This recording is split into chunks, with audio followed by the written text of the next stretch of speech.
One of the big things that businesses struggle with is how to get their sales language to align with their marketing language and how to choose the one thing that a brand stands for. Now, this is a very important concept in marketing, the one thing that your brand stands for. When you think about businesses that are highly successful, they only sell one idea. So now you know what you like to do and where you're profitable. Then you take a look out at the marketplace and you say, what problem exists that isn't being solved? That problem is what you put up here. From the problem and based on the things that you are profitable doing, that you enjoy doing, that can do really well, you make a brand promise. That brand promise is a direct reflection of this. If this problem exists and if we do these things well, then we can promise this to the consumer. When you get that brand promise, you are only allowed to say that you do it in 3 ways. The reason that you do that is because it's easy to remember for the consumer and it's easy to remember as a part of your sales sequence. So I am Volvo. People are afraid of crashes.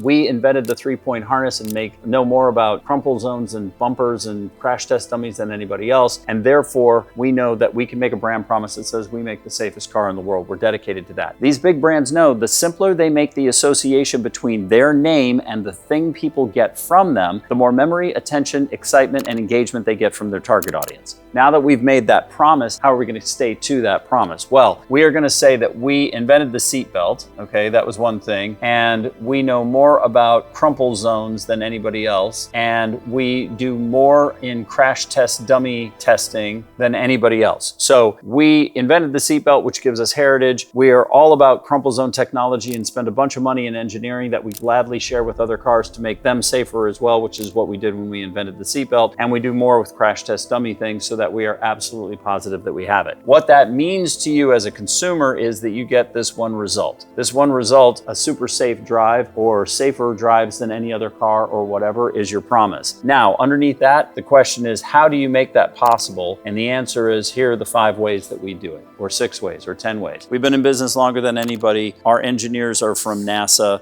We only use metal that comes from old samurai swords, I don't know, whatever. So all of this stuff, which is what businesses most often want to talk about, actually doesn't come until down here in the process. I have to emotionally say, yes, I recognize I have the problem. I have to be excited about the fact that you've made this brand promise. I have to understand the ways that you're going to get me to get to that place. I have to want the thing that you're going to promise me as the result. And then I reward you by being interested in your business.